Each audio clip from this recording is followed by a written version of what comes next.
Ezequiel capítulos 41 al 44. Vamos a hablar sobre la gloria de Dios y para ello vamos a ir parte por parte.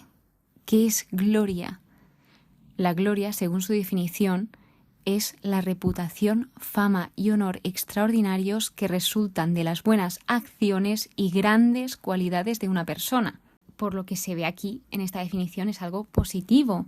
Y en cuanto a la gloria de Dios, es algo que se nombra muchísimo en la Biblia, en las iglesias, en canciones. De hecho, os recomiendo muchísimo la canción de La Gloria de Dios, se llama tal cual, de Eva Luna y Ricardo Montaner, que es preciosa y nunca me canso de escuchar. Y bueno, ¿qué es la gloria de Dios?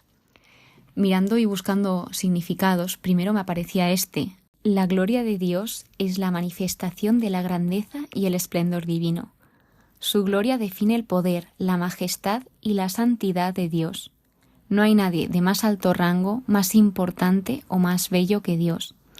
Y luego aparecía otra que para mí creo que es la que más se identifica con su definición, la complementa a la anterior, pero me encanta, dice, la gloria de Dios expresa la esencia de Dios, lo que Él hace y cómo se ha revelado a sí mismo, principalmente a través de Jesucristo. Es en Jesús que resplandeció y siempre resplandecerá la gloria de Dios. Hablaba de varias formas para entender esa gloria de Dios. Primero te decía que mirases a Jesús y luego también otra que para mí me apasiona y me encanta, aparte de observar y contemplar a Jesús, es observar la naturaleza, porque ella nos muestra de forma impresionante la gloria de Dios. Es inmenso. Entonces, creo que la gloria de Dios sí se puede definir, y lo hemos visto, pero para mí es algo más que una definición, que un concepto, que un término. Va muchísimo, pero muchísimo más allá de una simple palabra o un conjunto de palabras. Sabiendo esto, Ezequiel nos habla muchas veces y el tema principal de Ezequiel diría que es la gloria de Dios. Desde el principio y desde sus primeras visiones está hablando de la gloria de Dios, que él está presenciando esa gloria y nos la va describiendo poco a poco. Primero, el capítulo 41, seguíamos viendo cómo se debía de construir, mejor dicho, reconstruir el templo de Yahvé. Y aquí era donde ese hombre o ese ángel estaba enseñándole a Ezequiel todo lo que se debía de hacer con el templo, con sus medidas respectivas, descripciones, etc. Algo interesante a comentar son que se representaban muchos querubines y palmeras.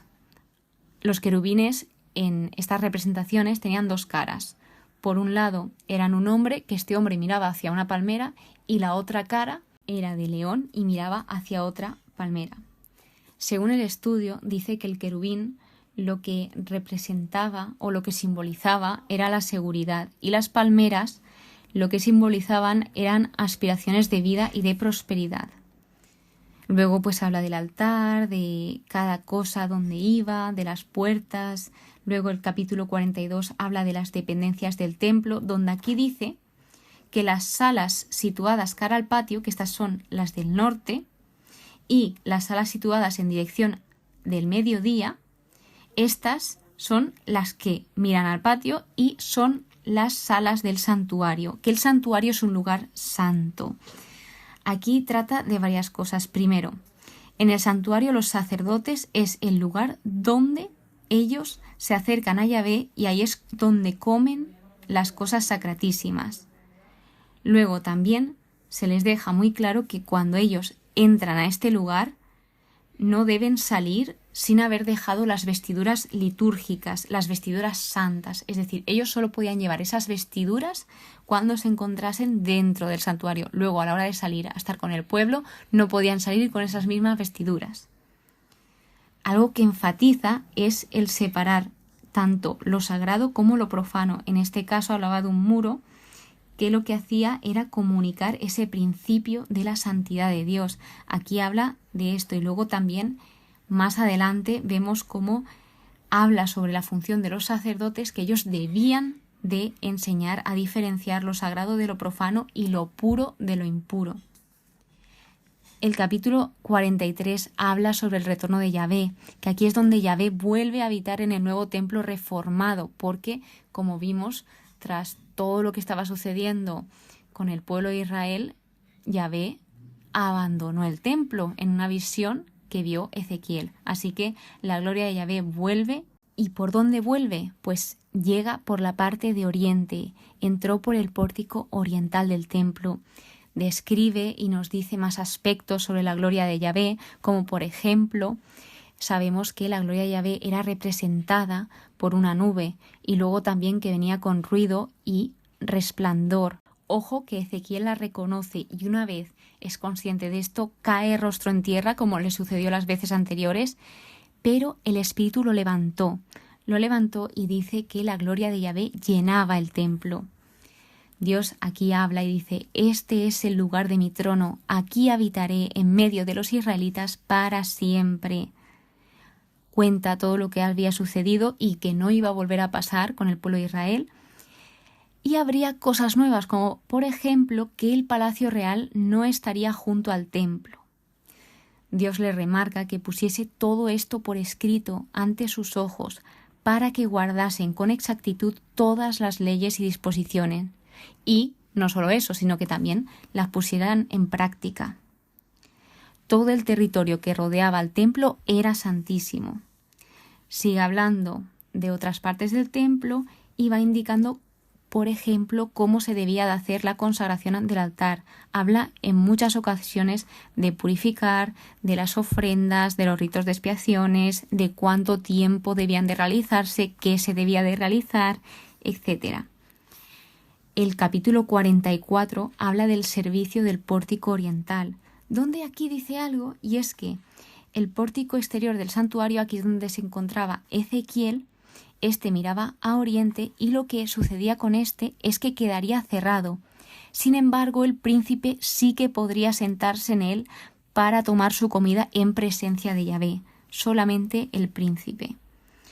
Luego le dice, en cuanto a las reglas de admisiones en el templo, que prestase atención, que ponga interés y que escuchase bien, porque le iba a comentar todo esto y todas las leyes. Entonces vuelve a decir el por qué está sucediendo esto, por qué tiene que poner esa regla de admisión en el templo, porque las personas que debían de encargarse de unas cosas en el templo delegaban esas tareas a otras que realmente no les tocaba hacerlas. Entonces se aprovecharon de ellos, seguían pasándose de la raya con las abominaciones, introdujeron extranjeros incircuncisos tanto de corazón como de cuerpo que profanaron el templo, ya sea con sus idolatrías o con esas prácticas extrañas de rendirle culto a sus dioses. Entonces esto afectó a todo el pueblo y además rompieron la alianza que tenían con Dios.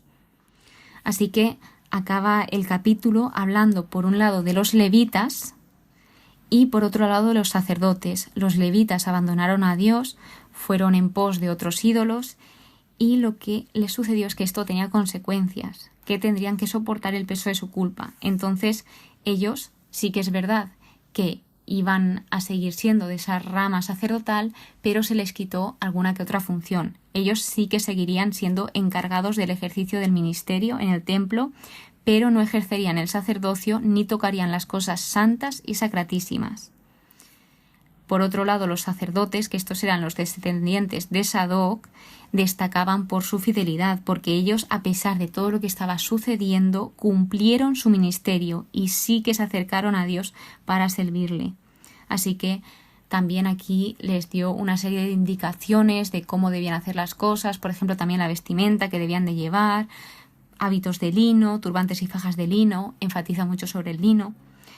Por ejemplo, también de cortarse el pelo cuidadosamente, ni muy corto ni muy largo.